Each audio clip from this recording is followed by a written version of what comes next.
17 رمضان جنگ بدر۔ میں سمجھتا ہوں کہ ہر مسلمان کو اس تاریخی جنگ کا بیسک آئیڈیا ضرور ہے، مگر اس ویڈیو میں ہم انشاءاللہ اس جنگ کے تاریخی منظر کے واقعات اور اس کے بیک گراؤنڈ کے حالات کی روشنی میں اس سے کچھ اہم اسباق سیکھیں گے۔ میری یہ ذاتی گزارش ہے کہ اس ویڈیو میں آنے والے واقعات کو آپ اپنے ذہن میں تصور کریے اور امیجن کیجئے کہ آپ صحابہ کی اس عظیم جماعت میں شامل ہیں جب یہ سارے واقعات جنگ سے پہلے پیش آ رہے ہیں۔ میں یہ اس لیے کہہ رہا ہوں کیونکہ جب میں نے ایسا کیا تو میں نے اپنے آپ کو ایمان کے نقطہ نظر سے بڑا کمزور پایا، مگر ان واقعات سے الحمدللہ مجھے ایمان کی پختگی اور اللہ پر یقین کا ایک زبردست سبق ملا۔ تو آئیے شروع کرتے ہیں ہجرت سے پہلے مکہ کے حالات سے۔ جیسا کہ ہم سب جانتے ہیں کہ دین کے غلبے کی خاطر آپ صلی اللہ علیہ وسلم کی مکی زندگی کے 4 مرحلے تھے۔ وہ 4 مرحلے کون سے تھے؟ دعوت، تنظیم، تربیت اور صبر۔ وہاں ہاتھ اٹھانے کی اجازت نہیں تھی۔ اس وقت حکم یہ تھا کہ اپنے ہاتھ باندھے رکھو، چاہے تمہارے ٹکڑے ٹکڑے کر دیے جائے یا تمہیں زندہ جلا دیا جائے۔ تم کوئی انتقامی کارروائی تو دور، کوئی مدافعانہ کارروائی بھی نہیں کرو گے۔ No raising of hands even in self defence, وہاں تو یہ حکم تھا۔ پھر یہ 4 جو مرحلے تھے وہ چلتے رہے حتیٰ کہ ایک طرف آپ صلی اللہ علیہ وسلم کے پاس جانثار صحابہ کی ایک جماعت تیار ہو گئی جو سرد و گرم چشیدہ تھے۔ وہ ہر حالات سے گزر چکے تھے، سختیاں جھیل چکے تھے، قربانیاں دے چکے تھے۔ ان کے اخلاص میں کسی شک و شبہ کی گنجائش ہی نہیں تھی، ہے نا؟ ان کے دل خالص ہو چکے تھے اللہ کے لیے۔ اور دوسری طرف اللہ نے ایک دارالہجرت کا انتظام کر دیا، کھڑکی کھول دی مدینے کی طرف۔ ہجرت کا اہتمام ہو گیا تاکہ اہل ایمان کو مکہ سے نکال کر مدینے میں لے آیا جائے۔ وہ اس لیے کہ اب یہاں سے سارے اقدام ہو، مطلب مدینے سے سارے اقدام ہو، اس لیے ہجرت فرض کر دی گئی۔ ظاہر سی بات ہے کہ ہجرت جو ہے مدینے کی طرف، وہ کوئی بھاگ کر جان بچانا تو نہیں تھا۔ میں یہ سب میں اس لیے کہہ رہا ہوں کیونکہ مغربی جو مورخین ہے، جو ویسٹرن ہسٹورینز ہیں، وہ اس ہجرت کو اسی نام سے یاد کرتے ہیں کہ بھئی جان بچا کر بھاگ گئے۔ یہ ہجرت تو اصل میں یہ تھا کہ ایک جگہ جا کر اس کام کے لیے جو موضوع نہیں ہے تو کوئی اور الٹرنیٹ بیس اگر مل جائے تو وہاں سے اپنا آفینسو آخری فیصلہ کن اقدام جو ہے وہ وہاں سے لانچ کیا جائے۔ لہٰذا مدینے میں آ کر حضور صلی اللہ علیہ وسلم نے صرف 6 مہینے لیے ہیں۔ 6 مہینے کس لیے؟ انٹرنل کنسولیڈیشن کے لیے۔ وہ یہ کہ اب آپ صلی اللہ علیہ وسلم ابھی نئے آئے ہیں مدینے میں، مہاجرین نئے آئے ہیں، تو ایک تو یہ کہ 6 مہینے میں آپ صلی اللہ علیہ وسلم نے مسجد نبوی تعمیر کر لی، وہ ایک مرکز بن گیا، وہ ایک گورنمنٹ ہاؤس بھی ہو گیا اور ایک پارلیمنٹ ہاؤس بھی ہو گیا، دار الندوہ بھی ہو گیا، دار العلوم بھی ہو گیا، عبادت گاہ بھی ہو گئی، مطلب ایک سینٹر بن گیا۔ ثانیاً آپ صلی اللہ علیہ وسلم نے انصار اور مہاجرین کو ایک دوسرے کے بھائی بنا دیے۔ تیسرے یہ کہ آپ صلی اللہ علیہ وسلم نے ایک بہت بڑا کام یہ کیا کہ جو وہاں کے یہودی قبیلے تھے جو مدینے میں آباد تھے، ان کو آپ صلی اللہ علیہ وسلم نے اپنے ساتھ ایک معاہدہ کروا لیا۔ مطلب یہ سمجھ لیجئے کہ معاہدہ تھا جوائنٹ ڈیفنس آف مدینہ، میثاق مدینہ۔ یہ مدینے کی ایک مدافعت جو ہوگی وہ مشترک ہوگی۔ کوئی بھی حملہ آور باہر سے آئے گا تو مسلمان اور یہودی اس معاملے میں ایک ملت ہوں گے اور اس کا دفاع کرے گے۔ تو گویا یہ سمجھ لیجئے کہ ہجرت کے بعد اس 6 مہینے میں آپ صلی اللہ علیہ وسلم نے یہ کام کیے، ٹھیک ہے۔ 7ویں مہینے سے آپ صلی اللہ علیہ وسلم نے کچھ چھوٹے چھوٹے دستے بھیجنا شروع کر دیے۔ ان دستوں کو آپ کہہ لیجئے کہ چھاپا مار دستے تھے، ٹھیک ہے، چھاپا مار دستے۔ وہ یوں کہ قریش کی لائف لائن جو تھی، وہ ان کا جو غرور تھا، وہ ان کا کارواں تھا، جو ان کے تجارتی سامان جس کو کہہ لیجئے، جو بزنس کا جو سامان تھا ان کا سارے کارواں، ان کے جو تجارتی سلسلے تھے وہ شام کی طرف ان کے قافلے جاتے تھے، وہ بدر سے ہو کر گزرتے تھے، اور بدر جو ہے وہ مدینہ سے قریب تھا اور مکہ سے بڑا دور تھا۔ تو آپ سمجھ لیجئے کہ اس کو جدید اصطلاح میں اس کو یہ کہا جائے گا کہ یہ اکنامک بلاکنگ آف مکہ تھا، یوں سمجھ لیجئے کہ ان قافلوں پر ایک چھاپا مار مہم آپ صلی اللہ علیہ وسلم نے شروع کر دی۔ ٹوٹل 8 مہم غزوہ بدر سے ثابت ہے اس 1.5 سال کے اندر، تو وہ 6 مہینے اور یہ 1.5 سال، ٹوٹل 2 سال، اور پھر 2 سال بعد تو غزوہ بدر ہو گیا۔ تو یہ 1.5 سال میں 8 مہمیں، جس میں 4 میں حضور صلی اللہ علیہ وسلم خود بھی بنفس نفیس شریک رہے ہیں، اس لیے اسے غزوات کہتے ہیں، اور 4 وہ ہے کہ جن میں آپ صلی اللہ علیہ وسلم نے صرف کچھ لوگوں کو بھیج دیا ہے کسی امیر کے تحت، وہ سرایا کہلاتے ہیں۔ تو یہ جو صورتحال ہوئی ہے، اس میں یوں بھی ہوا کہ حضور صلی اللہ علیہ وسلم جہاں جہاں جاتے تھے تو وہاں کے قبائل سے آپ صلی اللہ علیہ وسلم معاہدہ کر لیتے تھے۔ اب یا تو وہ جو قبائل تھے مقامی، وہ پہلے تو قریش کے حلیف تھے، وہ تو ان کے ساتھی دار تھے۔ اب نبی صلی اللہ علیہ وسلم کے جانے کے بعد اب وہ تو حضور صلی اللہ علیہ وسلم کے حلیف ہو گئے، مسلمانوں کے حلیف ہو گئے، ان کے ساتھی دار ہو گئے، تو اس سے قریش کی طاقت کم ہو گئی اور مسلمانوں کی بڑھ گئی۔ کچھ قبیلے تھے جنہوں نے کہا کہ ہم نیوٹرل رہیں گے، نہ ہم قریش کی مدد کریں گے نہ ہم آپ کی مدد کریں گے، ہم نیوٹرل رہیں گے۔ تو اس سے بھی یہ ہوا کہ قریش کا جو حلقہ اثر تھا وہ بھی کم ہو گیا۔ انہوں نے محسوس کیا کہ ان کا جو زون آف پولیٹیکل انفلوئنس ہے وہ کم ہوتا جا رہا ہے۔ تو یہ 2 چیزیں جو ایسی ہوئی ہے، economic blocking of Mecca and political isolation of Quraysh, ان کے نتیجے میں جو مکہ والے ہیں وہ سمجھ لیجئے کہ وہ تنگ آ گئے۔ اب یہاں پہ آتی ہے ایک انٹرسٹنگ چیز۔ اب یہاں پہ 2 واقعات ایسے ہوئے جو اس جنگ کے پس منظر میں بڑی اہمیت کے حامل ہیں۔ ایک تو یہ کہ آپ صلی اللہ علیہ وسلم نے ایک دستہ بھیجا تھا نخلہ کے مقام پر۔ نخلہ ایک مقام ہے جو مکہ اور طائف کے مابین ہے، تو اب سوچے کتنے دور کے فاصلے پر ہے، ٹھیک ہے۔ اب وہاں پہ جانے انجانے میں کہیے یا کچھ اور ریزنز کی وجہ سے کہیے، وہاں ایک مدبھیڑ ہو گئی۔ تو جو مسلمان وہاں بھیجے گئے تھے ان کی کفار کے ساتھ وہ جھڑپ ہو گئی۔ وہاں ایک مشرک مکہ کا مارا گیا، ایک کو انہوں نے قید کیا اور ان کا جو سامان تھا اس کو مال غنیمت سمجھ کر ساتھ لے آئے۔ حضور صلی اللہ علیہ وسلم اس بات سے ناراض ہوئے، انہوں نے کہا کہ میں نے تمہیں لڑنے کا حکم تو نہیں دیا تھا، میں نے تمہیں اس لیے بھیجا تھا کہ وہاں رہو اور قریش کی نقل و حرکت سے ہمیں مطلع کرتے رہو۔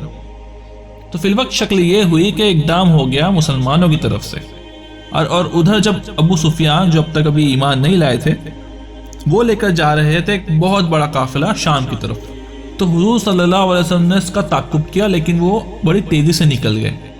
لیکن جب وہ واپس آ رہے تھے انہیں یہ خطرہ ہوا کہ اب پھر محمد صلی اللہ علیہ وسلم ان کے ساتھی کہیں لوٹیں گے اور ہمارا راستہ روکیں گے۔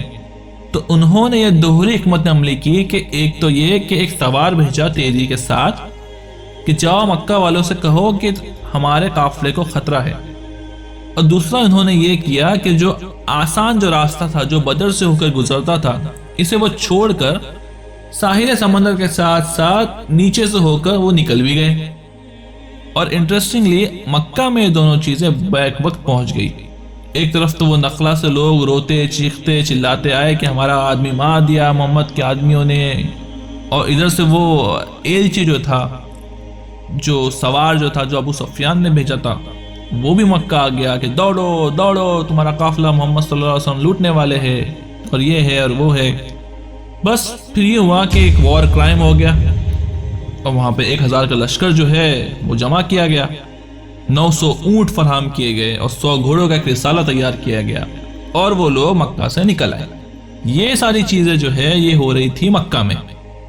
اب ادھر یہ ہے کہ حضور صلی اللہ علیہ وسلم نے مدینے میں پہلے تو یہ فیصلہ کیا تھا کہ اب یہ قافلہ واپس آنے والا ہے، تو اب اس قافلے کا پھر سے پیچھا کریں گے۔ ابھی جنگ وغیرہ کا آپ صلی اللہ علیہ وسلم کو گمان نہیں تھا، ابھی مدینے ہی میں آپ صلی اللہ علیہ وسلم نے یہ جو ہے ایسا ارادہ ظاہر کیا کہ جس سے پہلے بھی گئے تھے، قافلہ جا رہا تھا شام کی طرف، تو جب آ رہا ہے تو اسے انٹرسپٹ کریں گے۔ تو یہاں پہ ایک مشورہ ہوا کہ آیا چلنا چاہیے یا نہیں چلنا چاہیے۔ پھر کچھ لوگ نکل آئے کہ اکنامک بلاکیج کی اسٹریٹجی کے تحت ہی تو ہمیں نکلنا ہے، کوئی جنگ وغیرہ کا تو کوئی ایسا ارادہ نہیں تھا، اور نہ ہی آپ صلی اللہ علیہ وسلم کو اس کا گمان تھا۔ تو بس جو جس کے ہاتھ میں آیا، کسی نے ایک نیزہ تھا، کسی کے پاس کچھ اور تھا، تلواریں ٹوٹل 8 لوگوں کے پاس تھی، گھوڑے کل 2 تھے، تو وہ صحابہ چل پڑے۔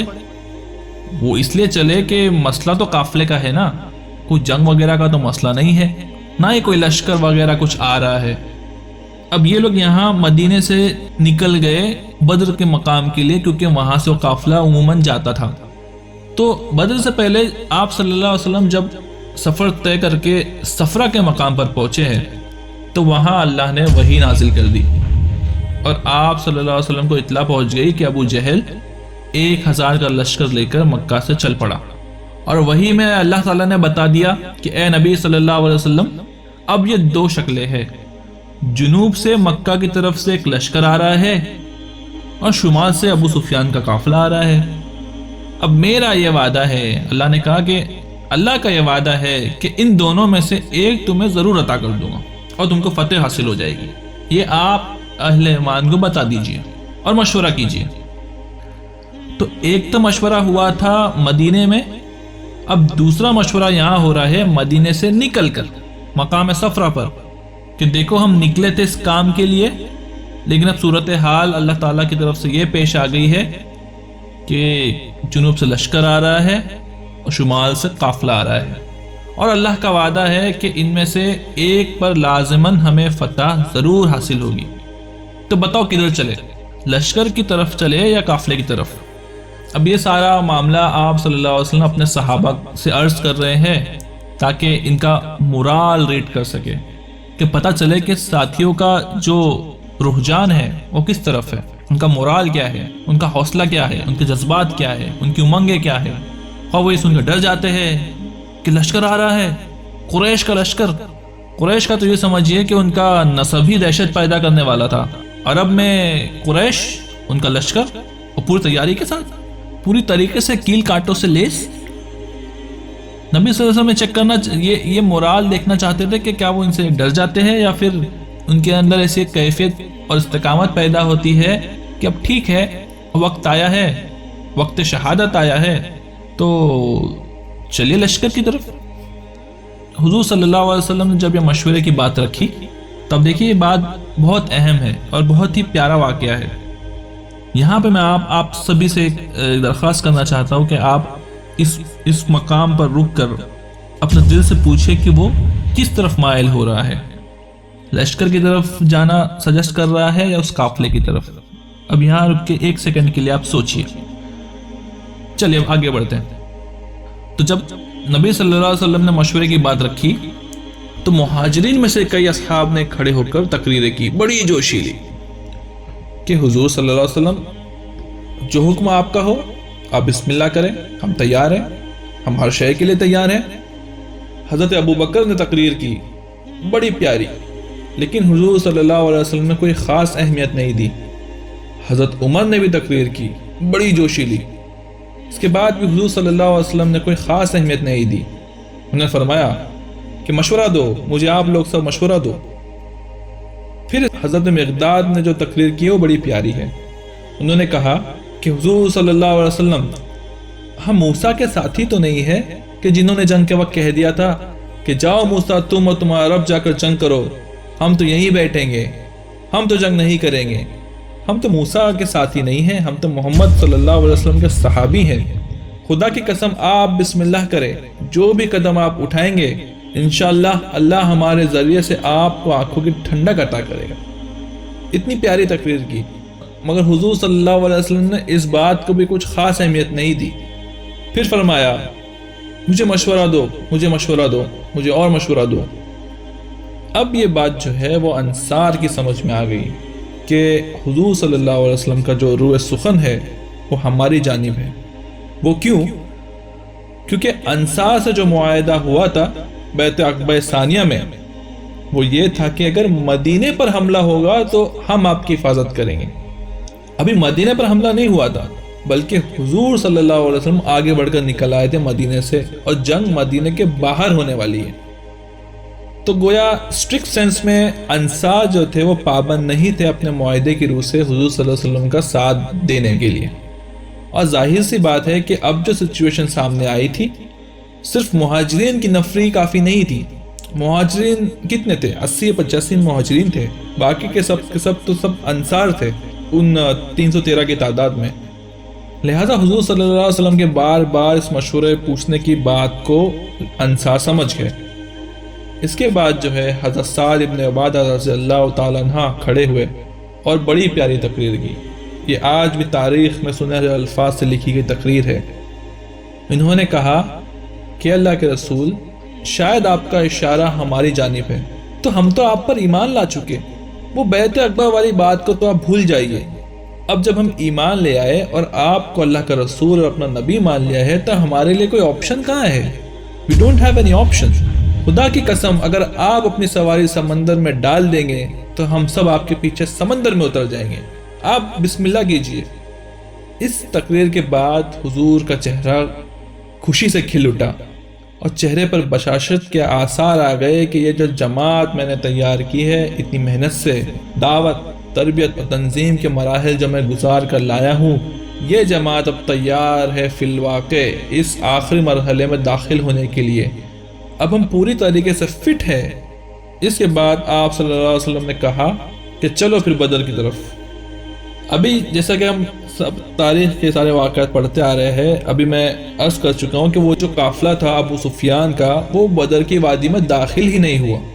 ابو سفیان تو اس کو پہاڑی کے سلسلے سے ادھر ساحل سمندر کی جانب سے لمبا سفر کر کے بچ نکل گئے۔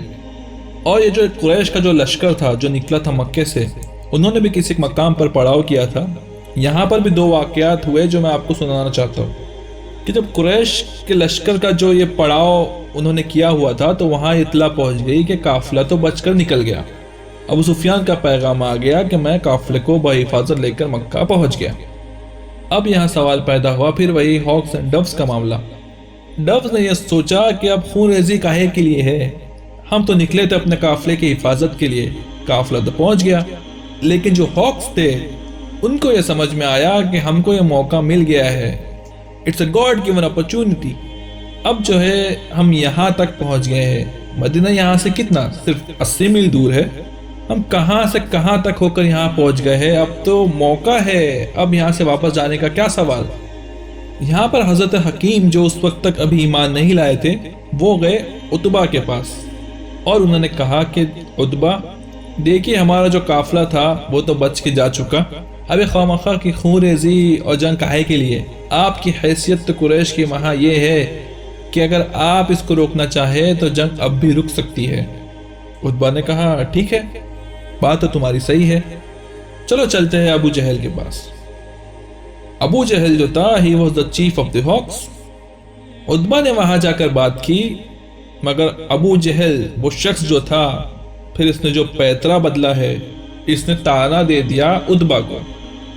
عتبہ کے بیٹے تھے حضرت حذیفہ رضی اللہ تعالیٰ عنہ جو ایمان لا چکے تھے اور وہ حضور صلی اللہ علیہ وسلم کے ساتھ تھے۔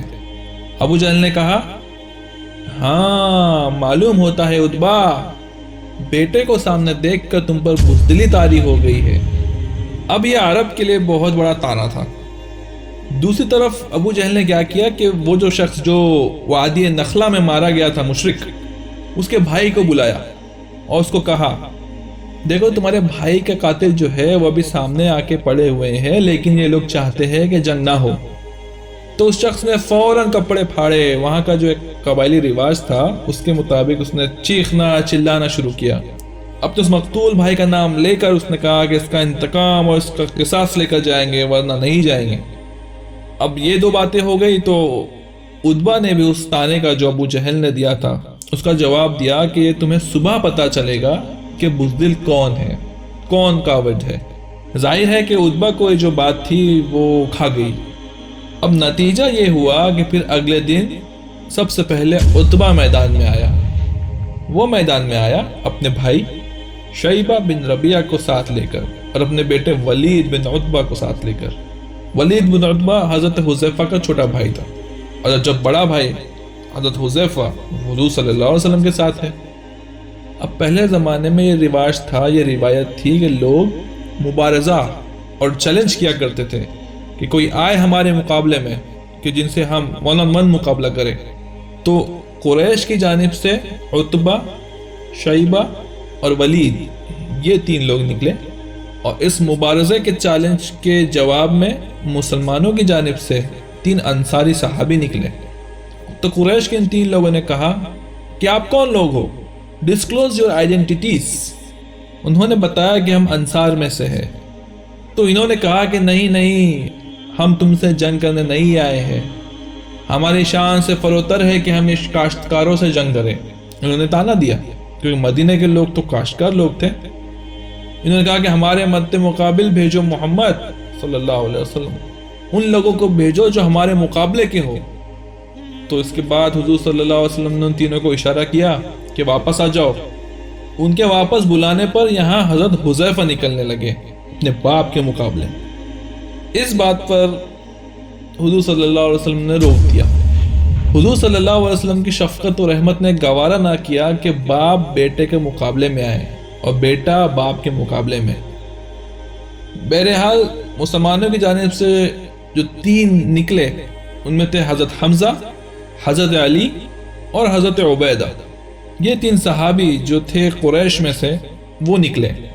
تو عتبہ نے کہا کہ ہاں اب یہ مقابلہ برابری کا ہے۔ بہرحال پھر جو یہ مبارزہ ہوا تو نتیجہ یہ نکلا کہ تینوں کو واصل جہنم کیا گیا۔ اگرچہ حضرت عبیدہ جو تھے وہ زخمی ہو گئے اور تلوار کا وار ان کی ٹانگ پر پڑا، ٹانگ کٹ گئی تو وہ گر گئے تھے، لیکن جس سے مقابلہ ہو رہا تھا حضرت علی نے اس کو بھی واصل جہنم کیا۔ 14 صحابہ جو تھے وہ شہید ہوئے، جبکہ 70 قریشی ان کو واصل جہنم کیا گیا۔ اور یہ 70 سارے کے سارے چوٹی کے لوگ تھے، تمام سرداران قریش تھے۔ 70 کو قتل کیا گیا اور 70 کو قیدی بنایا گیا۔ تو گویا کہ اللہ تعالیٰ نے پھر اس کو سورہ انفال میں یوم فرقان قرار دیا، یعنی ابو جہل کی بات جو اس نے کہی تھی کہ آج اس دن کو تو ہم یوم الفرقان بنا دیں گے، اللہ تعالیٰ نے اس کو سچ میں یوم الفرقان بنا دیا۔